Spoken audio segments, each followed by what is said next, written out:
Joelle Taylor.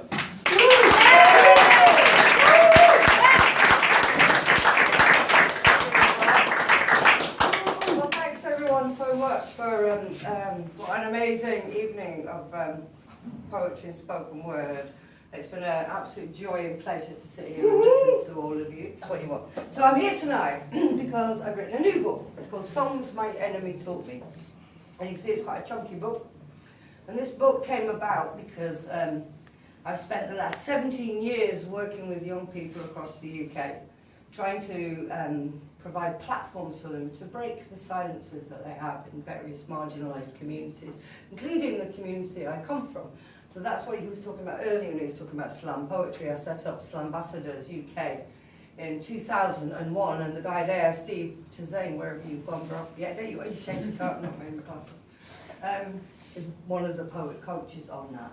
And we brought slam culture for young people to this country. The person who brought slam was John Paul O'Neill, sitting right there. All right, don't clap him then.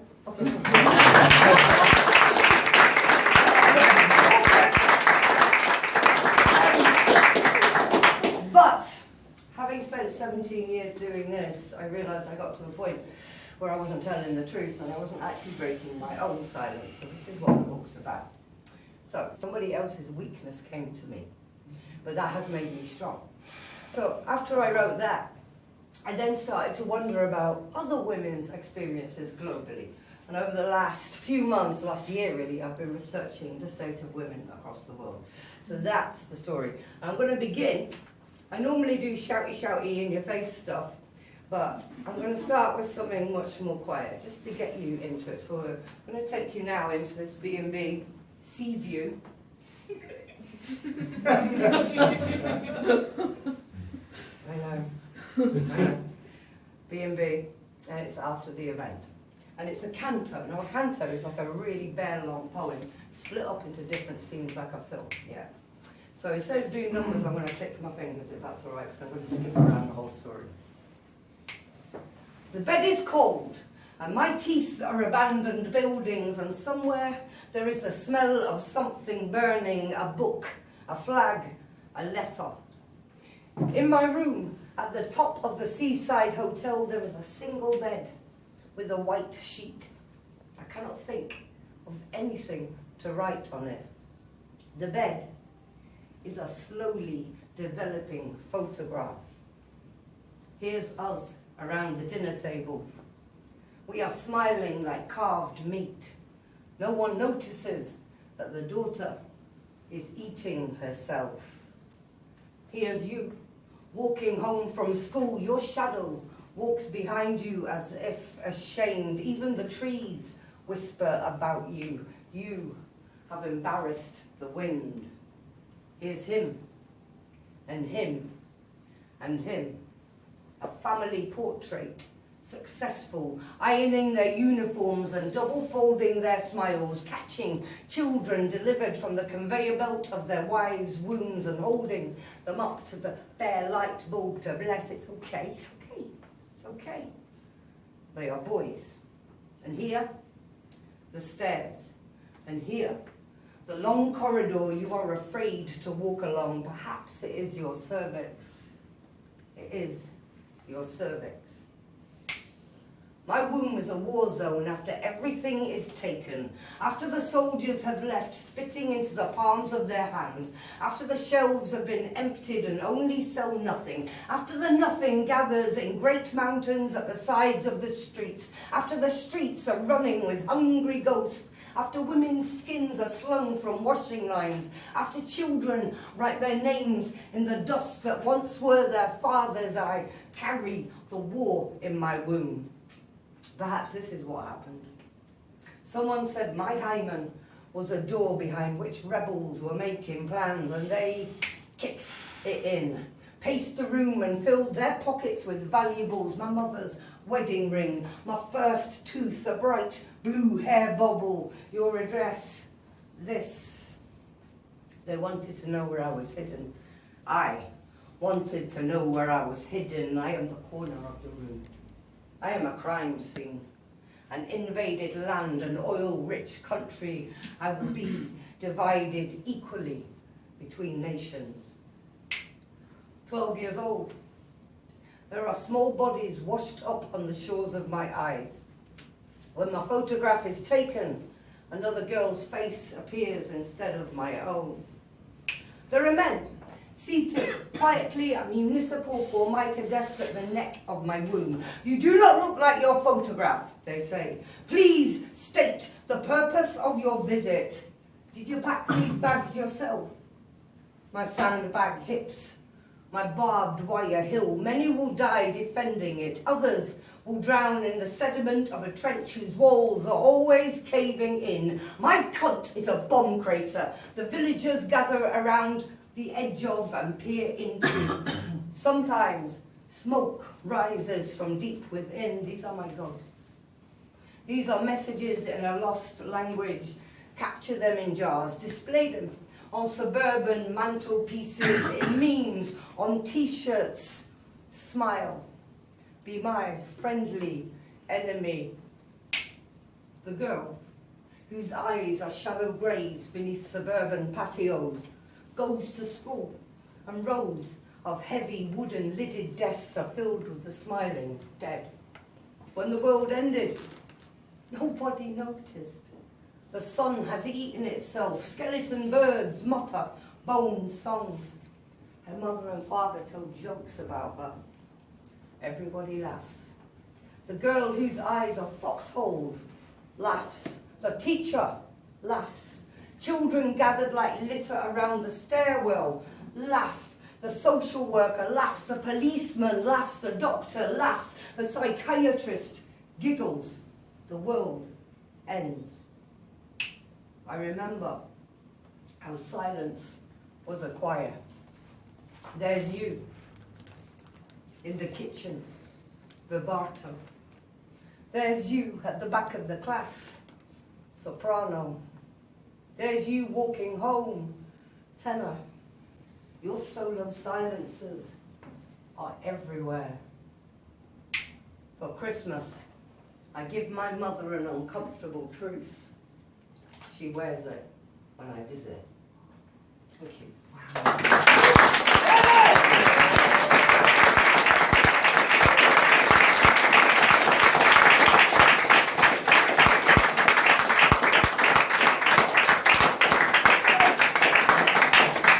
So when you have an experience like this, and what I found out, so it's been a 15-day tour, and what you discover is the thing that you're most afraid of talking about is kind of what everybody wants to talk about. It's the most bizarre thing.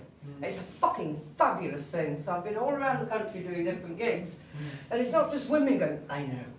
It's literally, this is something that's become ingrained in our culture a little bit. Every single person in this room, I believe, has had moments where you just don't want to go on. Am I right? Yeah. There have been many moments in my life where I have punished myself for what somebody else did. So this poem is about, I just want you to really fucking think of this, that everything you've ever lost, you think you've lost, is still here. Everything you have ever lost is in here. How the lines on your face were written, how you could not afford your own face, how your face was a battlefield, deserted, a war between parents, how your pockets were tunnels and you were lost in them. How no one came, even though you called all night. How your call was the sound of something small breaking. How your teeth were tower blocks in which only white ghosts lived. How your skin was a lost birth certificate. How your birth certificate was proof of your death. How they stole your smile to store on a high supermarket shelf. How the industry unmade you. How your tongue was a conveyor belt and you could not make the words fast enough. How your soul was kept well fed in a zoo. How the zoo was a library of lost souls. How the souls stared unblinking from behind glass enclosures. How the glass was etched with the hieroglyphics of rage. How you made an origami figure of a small girl staring. How some boys cry with their fists How some boys hang themselves from the thin edges of their smiles. How they told you that white was the colour that contained all others. How your skin became a colour that contained you. How skin becomes insignia. How they sold black back to you at inflated prices. How rainbows are portents. How rainbows are borders. How you travelled to the other side of the rainbow and met a stranger travelling back the way you had come. How a stranger looked like you. How you are a stranger. How your ancestors will be born after you. Everything you have ever lost is in here. How they spat at you, and the saliva became a sea, and you sailed easily across it to the other side of your heart. How your heart was a tectonic plate, how your heart rubbed, how it drifted apart, how other people set up home on the opposite side of your heart to you, how they sent smoke signals, how you answered, how your words turned to ash and blew away, how your voice was thin ice you were afraid to walk across, how silence was a song your enemy taught you, how the last bus home took you to another woman's city, how home keeps moving, how you knocked on the door of your home and a stranger answered, how your father lives in your face and nowhere else, how you were raped by a high court judge, how judges' wigs are mushroom clouds floating over the horizon, how your dreams were trained to walk in tight circles, how your dreams were dogs, how your father was a bomb and your mother rich in minerals, you were dead. How you were dead. And death brought you flowers and you said, thank you, but you meant, fuck you. How death waited outside all night. How pebbles against windows sound like Aleppo. How your mouth was a tornado that drew the whole town to it. Everything you have ever lost is in here. When you could have let love sit beside you on a broken back sofa and changed the channel.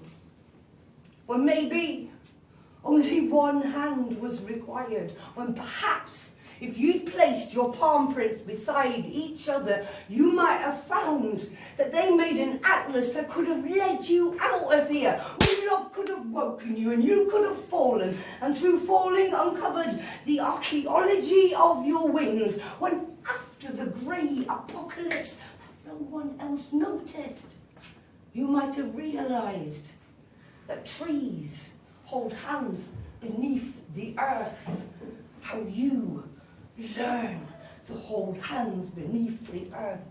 Everything you have ever lost is here. Here is the music of your sister breathing. Here is the shape of your mother. Here is the shadow that abandoned you. Here is your unfound song. Here is the legend of your lost tongue. Here are your teeth, your brittle, your bone. Everything you have ever lost is in here, and it's waiting to come home. Thank you.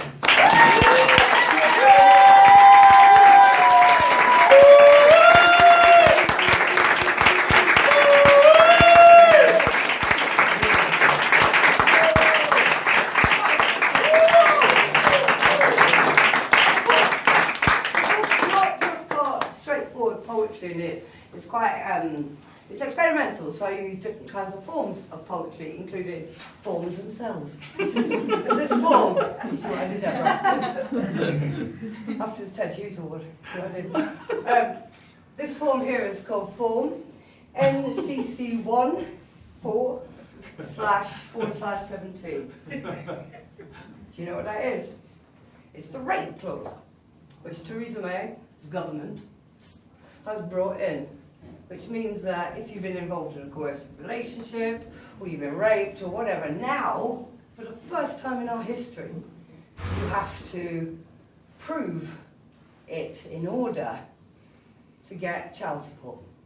So this poem is called Form Poem, Hackney 2017. Your tongues are grey linoleum corridors lined with waiting women. Your heart's a modular, desk chair, tick box tattoo. You have never seen a woman drowning in wild seas of council flat carpets or felt your stomach become a mouth that eats you. You have never felt hunger or shadow or the second grief that follows death when you cannot give the earth. You cannot afford to feed the bird mouths of graves because death is a luxury around these parts, and you've never felt something small taken from you and seen it worn around the neck of another, or coldness at the climb of your spine as they asked you to tell them again what it was like. Did it hurt? Did you fight? You have never been asked to sign your name in any language but your own, or sold sleep in exchange for pennies dropped onto your children's eyes. You have never weighed rape against sugar, or sat in a prefabricated bedroom somewhere on the outskirts of unhappiness telling a small child that their father was an invader, a king from another country, and there are now new anthems to learn.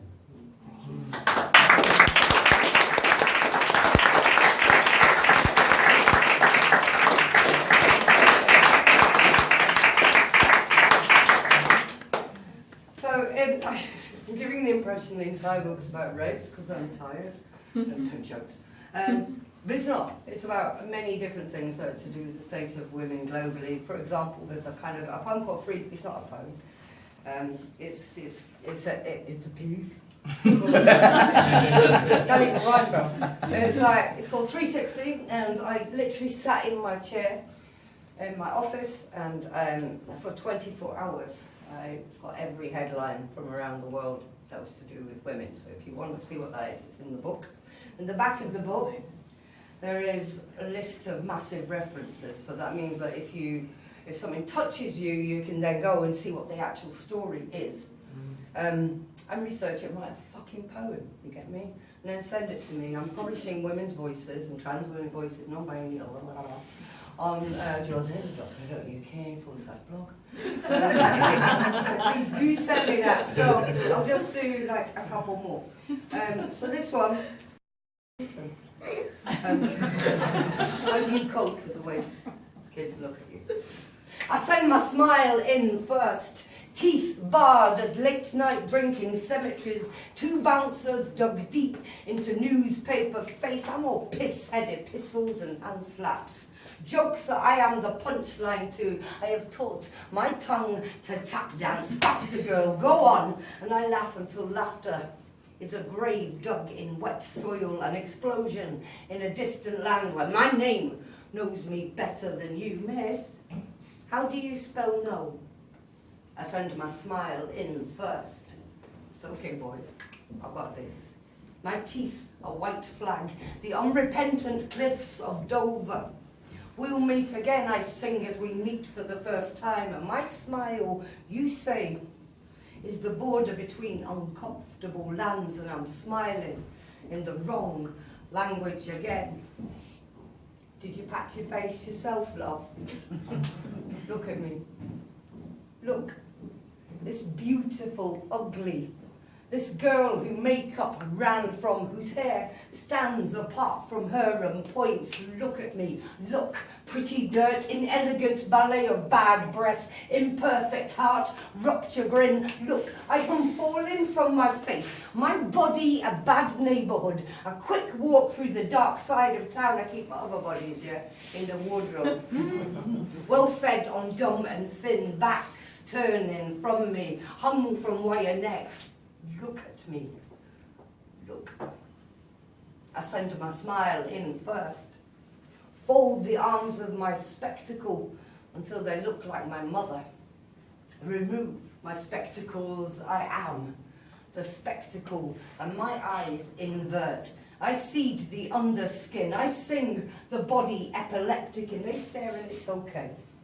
I would scream obscenities, but I am the obscenity, that brittle, thin, lip, ugly, old, grey-faced girl, the corner you are afraid to turn, with teeth that have been broken into a ransacked mouth, my smile, a hairline fracture in the bedroom ceiling. Look at me. Look. My smile has grown tired of my face. Children stare through thick breath windows, singing male song. I am exiled to the storage cupboard in a school that wants my words, but not my uncomfortable face. I'm sick of true stories. I limp home, and the woman on the sofa tells me to stop fucking smiling. That my smile could be a scimitar if I held it correctly, and perhaps this woman is my left side, and perhaps this woman is the beginning of time, my chaos cage, my heart, my friend, oh flick knife butter and motherfucker earth, and she sees you seeing me, and her grief makes me beautiful.